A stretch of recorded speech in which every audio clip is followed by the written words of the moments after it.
শুধু শাসকের হাত বদল হয়েছে, আমরা কিছু পাই নাই, ঠিক কিনা বলেন?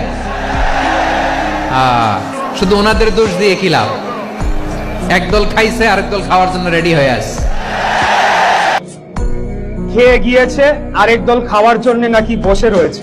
তো আমি তাদের উদ্দেশ্যে বলতে চাই যে এই ধরনের মন্তব্য করে আমাদের যে ঐক্য সৃষ্টি হয়েছিল খুনি হাসিনার বিরুদ্ধে, সেই ঐক্যকে বিনষ্ট করলে সবশেষে গিয়ে দেশ এবং জনগণেরই ক্ষতি হবে। কেউ যদি বলতে চায় আমরা খাবার জন্য অপেক্ষায় রয়েছি, তারা বোকার স্বর্গে বাস করছে।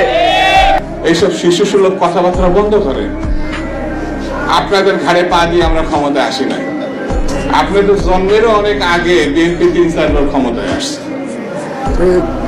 আওয়ামী লীগের সঙ্গে বিএনপি যারা তুলনা করে, তাদের মতো শয়তানের শয়তান বাংলাদেশের আর দ্বিতীয় থাকলে চোখ থাকতে অন্ধ বলে একটা কথা আছে, এরা সেই জানে।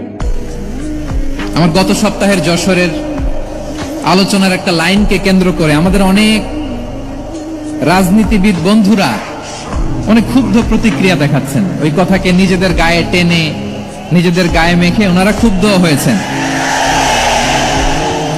প্রিয় ভাইয়েরা, আমি বলেছিলাম যে একদল খেয়ে গিয়েছে, আরেক দল খাওয়ার জন্য রেডি হয়ে আছে। তো এখানে কি আমি কোনো দলের নাম বলেছি?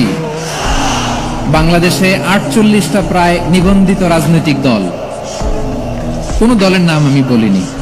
কথাটাকে আমি জেনারেল রেখেছি। দায়ীদের বৈশিষ্ট্যই এটা, দায়ীরা জেনারেলি কথা বলে, যার যেই মেসেজ নেয়ার তারা সেখান থেকে নিয়ে নেয়।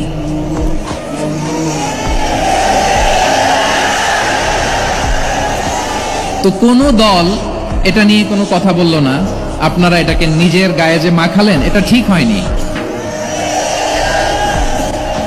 আমি বলবো যে এটা খুবই অনভিপ্রেত হয়েছে। কোন দলকে টার্গেট করে বা কোন দলের পক্ষে আমরা কখনো কথা বলি না। আমরা কোরআনের পক্ষে কথা বলি, ইসলামের পক্ষে কথা বলি, ঠিক কিনা বলেন? সো একটা জেনারেল কথাকে যদি আমার রাজনীতিবিদ বন্ধুরা নিজেদের গায়ে মাখেন, ক্ষুব্ধ প্রতিক্রিয়া জানান, এতে করে সাধারণ জনগণের কাছে একটা নেগেটিভ মেসেজ যাবে ওনাদের ব্যাপারে। এটা হোক আমরা চাই না। এদেশ